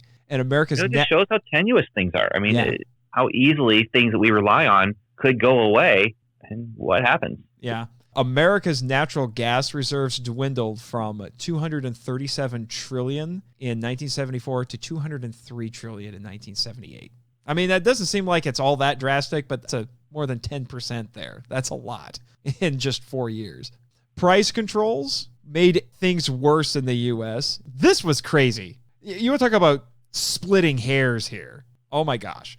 It limited the price of old oil, as in oil that had already been discovered before the embargo got put in place, while new oil could be sold at higher prices to encourage investment. Unsurprisingly, old oil was withdrawn from the market to create greater scarcity. Ironically, the rule was created to encourage oil exploration, kind of like what we saw in the movie. Oil exploration, finding new supplies. Yep. And it discouraged the development of alternative energy. I mean, come on. This is like increasing the price of a food item because of, the expiration date is sooner or something, or, the process by date, was sooner. I mean, that's just so crazy. A short-term federal organization called the Federal Energy Office, which was headed by a guy named William E. Simon, allocated oil to states to coordinate with the embargo. And he had to deal with truck driver strikes in December of 1973 because they were hampering the supplies that were going out to the states. And what got really crazy is these actually got violent because non-striking truckers in I believe it was Pennsylvania and Ohio actually got shot by the striking truckers. Mm. But no, you were talking about the license plate system. Yeah. That was part of several rationing systems for fuel that got put into place because of this. And the one you're talking about, it was called the odd-even system. If your car's license plate ended in an even number, you could fill up your gas tank at a gas station on the even-numbered calendar days. And if you had a license plate that ended in an odd number, or you had a vanity plate, you could fill it up on the odd-numbered calendar days. That's something actually that I experienced.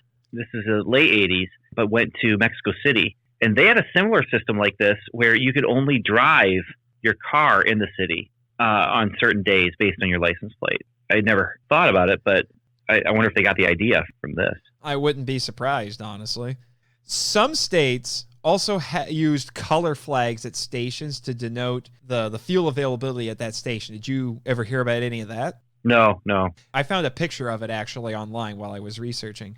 So if you saw a green flag, it was unrationed supply. If it was yellow, it was rationed or restricted. And if it was red, they had nothing. They're out of stock. Now, here's something.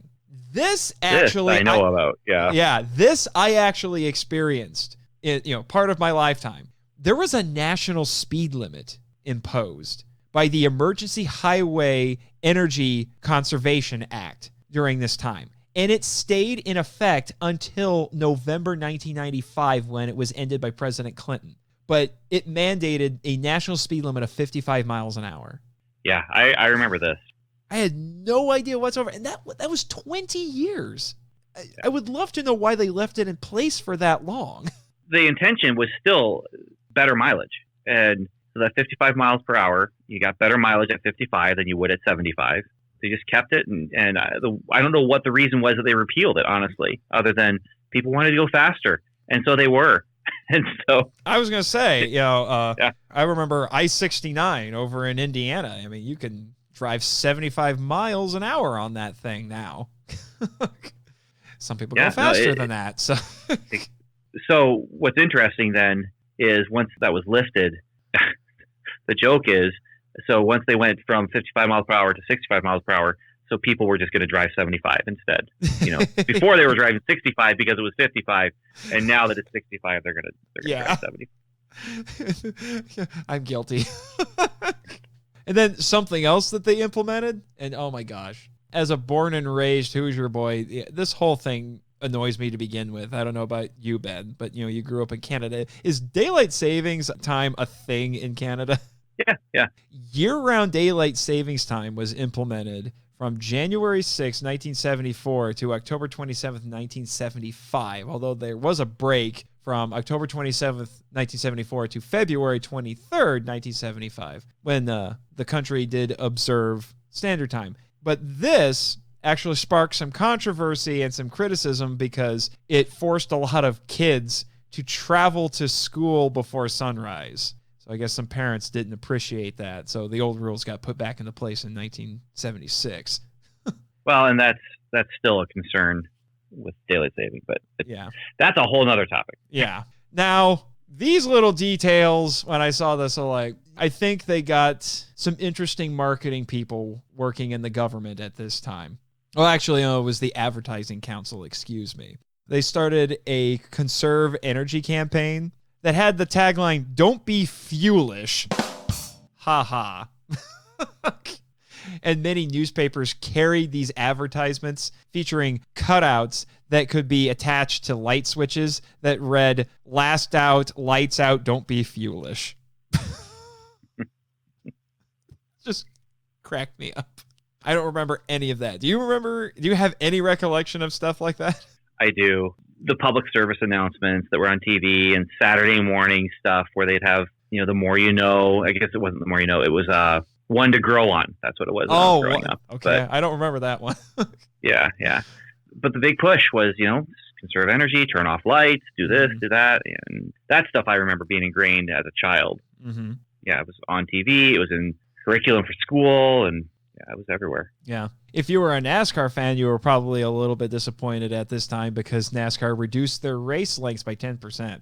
But if you were not a NASCAR fan and got dragged along to a race, you were very happy because it was 10% shorter.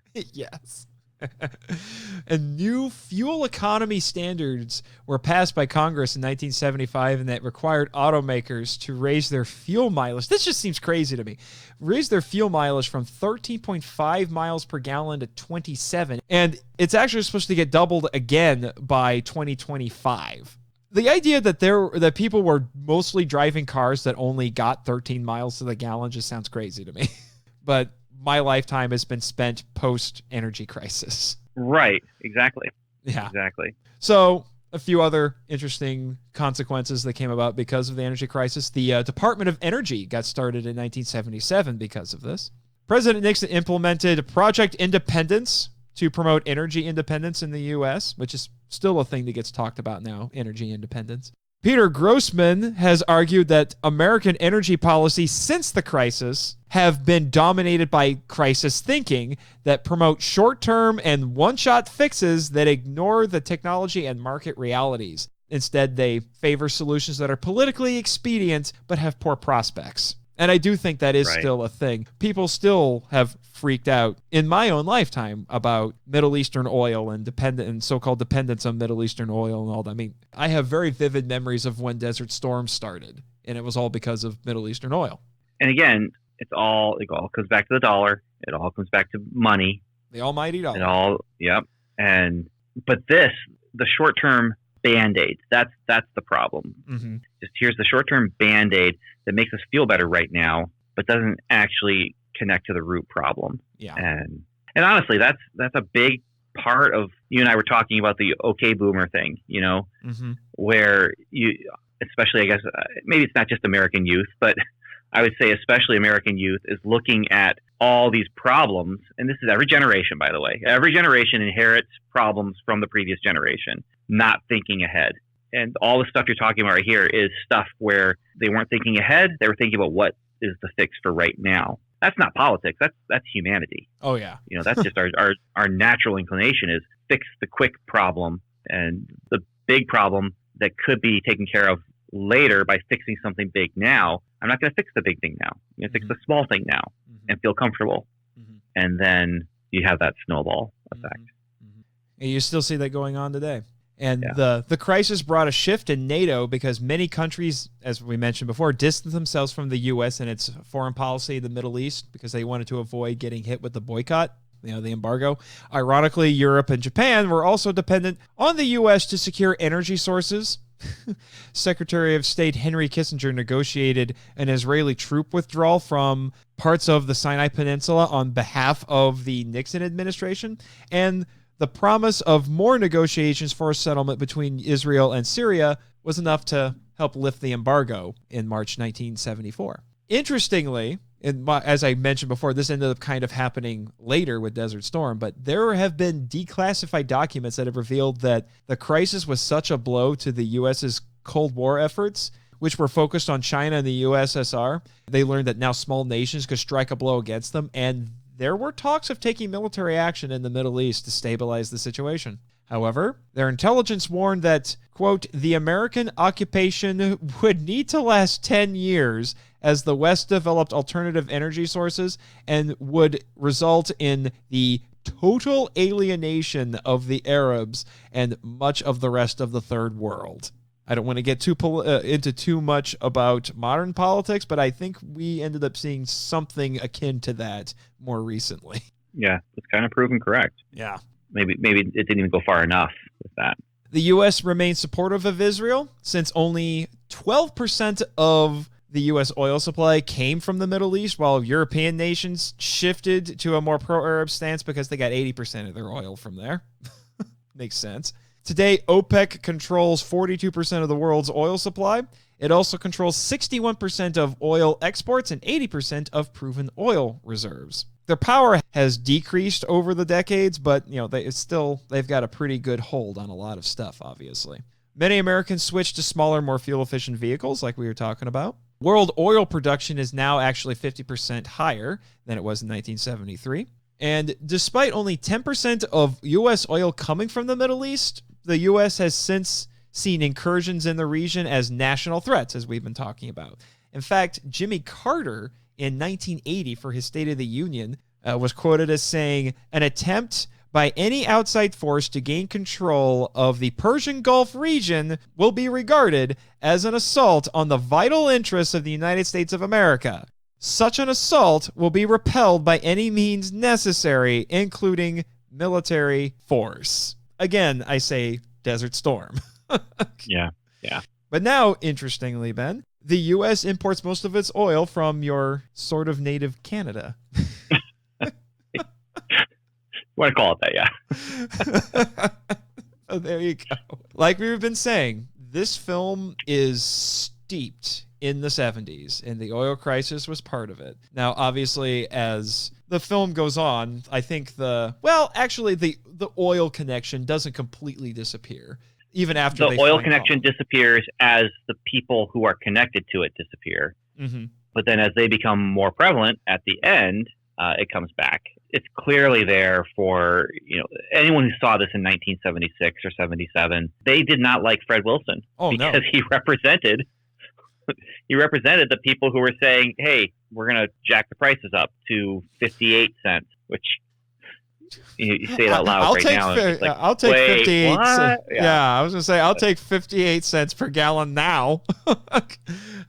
I actually, and this is funny, I remember telling some youth group kids 10 years ago, I said I could remember a summer when I was in high school where for about a day or two, gas prices dropped to 90 cents a gallon in some small towns in Indiana. And they thought I was crazy and super old. Yeah, no, I remember driving around trying to find gas stations that were under $1. You just, I'm not going to go there. It's $1.10, and I remember being 87 cents. Now, I am old, okay? As I said before, I was born in 74. But would this be a good point for me to say, okay, boomer? Yeah, I guess. But that you expect. And that was one of the things that's interesting, how gas prices and milk prices used to go hand in hand. Yes. But now they don't so much. You've got some outliers now. You can get gas. I was feeling good about the gas that I got because it was $2.38, I think, a couple days ago. And milk, though, I was able to get for $1.69. It's not the same as it used to be, but it used to be a gallon of gas, gallon of milk. We're just about the same. Well, I think that just about wraps things up for us. Thank you again, Ben, for joining me here on the island to talk about this, some would say, underrated movie. I don't know so much. Like I said, I do like it more than I remember the first time. Can you call a movie that made back its budget and then is considered a financial hit? Can you call it underrated? I guess you can. But this movie was not a bomb. It was not a failure. No. This is a movie that it's not Waterworld by any stretch. This is a movie that they spent a lot of money on and they made a whole lot of money back. Yeah. It was big Hollywood again. Mm-hmm. It was spectacle again. Underrated, I think we can use that adjective maybe just because nobody knows about it now or cares about it. But not as much, I would say.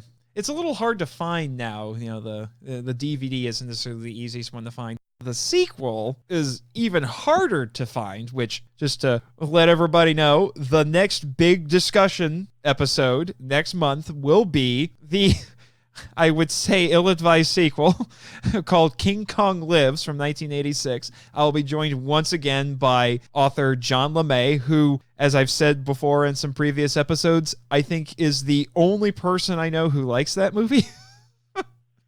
Have you seen it, Bill? I'm a little bit disappointed I don't get to be a part of that. And then I realized that means I don't have to watch it again.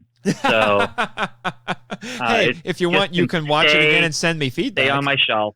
Wow. You're always welcome to watch it and then send feedback. I'll gladly read it on the air. I remember when that movie came out. That was early high school for me, and I was just starting to become aware of pop culture press, for lack of a better term, and people talking about this movie not just it's a commercial for the movie, but I was reading film reviews in the newspaper, and I was reading articles in Starlog. Yes. Yep. And so that's what you have to look forward to for the next big episode. And then the next episode after this one will be another mini-sode, another mini analysis. This time it will be the 1956 Toho classic, The Mysterians, which, if I remember correctly, Jimmy, is one of your favorites, right? The first of the pseudo-trilogy, you say? We'll talk about that a little bit more next time, I think. So, Ben, before we wrap up, feel free to do some shameless self-promoting. I know you got a lot of projects going on. All right. Shameless self-promoting. Specifically, I'm going to go podcast self-promotion, although you can find me on Amazon with some of my graphic novels and comic books that I've written. Let's start with Welcome to Level 7, which is a podcast about the Marvel Cinematic Universe. If you like Agents of S.H.I.E.L.D. or the Marvel movies, we cover everything as we get to it. So there's some Netflix stuff we haven't talked about yet. Yeah, Agents of S.H.I.E.L.D., all that stuff, welcomelevel7.com. Strangers and Aliens is my podcast that you've been on. Yes. Where we've talked about Godzilla, and the Godzilla trilogy. 2014 and King of the Monsters. Oh, yeah, you didn't come on to talk about the animated Colossal. You had me on for Colossal. Yeah. Anyway, we talk about pop culture stuff in light of our Christianity and spirituality. That's that podcast. And then, sort of newer, is Supersonic Pod Comics. SupersonicPodComics.com. This is a superhero audio drama series that we are producing. We're on hiatus right now. We're going to come back end of January, beginning of February with some new episodes. But 4 different superhero stories that are leading toward a big crossover in the end of the season. No kaiju stuff in there, except references to a fictional movie series called King Kaiju. So that. I like it. By the way, Reverend Mifune, the island's chaplain, is a huge fan of Strangers and Aliens. Oh, nice. Glad to hear that. When Jimmy gives me the tour, I can stop by maybe the chapel. Oh, yeah. All right. Excellent. But yeah, those are the 3 big things. Oh, Comic Book Time Machine. I talk about comic books when I can. But I do have some episodes about Godzilla, the Marvel Comics series. Yes, so I listened to all of those. So, Ben, you got any last words for us? I do. Actually, I've got some words for you, Jimmy. Jimmy, buddy. You know, we're going to be great friends. I'm a Libra. What sign are you? No, wait, don't tell me. I bet you're an Aries, aren't you? Of course you are. I knew it. That's just wonderful. Oh, boy. Cue credits. Thank you for listening to the Monster Island Film Vault, a podcast produced and hosted by Nathan Marchand. If you enjoy the show and want to join the discussion, we'd love to hear from you. So email us at feedback@monsterislandfilmvault.com. Your message could be read on a future episode of the show. Our website is monsterislandfilmvault.com. Follow us on Facebook at Monster Island Film Vault and on Twitter, where our handle is The Monster Isla 1. You can also follow Jimmy from NASA on Twitter at NASAJimmy. I have fulfilled my contractual obligations. The podcast logo was created by Tyler Souls from TylerDrawsComics.com. Our theme song is Wander on the Offensive, live edit by B33J, Sarax, Juan Madrano, and Nonsensical Lexus, which is a remix of Counterattack, Battle with the Colossus, and The Opened Way, Battle with the Colossus by Ko Otani from the video game Shadow of the Colossus. It can be downloaded from ocremix.org. All film and audio clips belong to their respective copyright holders, and no infringement is intended or implied. The show is available on Apple Podcasts, Stitcher, YouTube, and other fine podcatchers. Please rate and review the podcast to help spread the word about the show. The Monster Island Film Vault is a Moonlighting Ninjas Media production. Sayonara!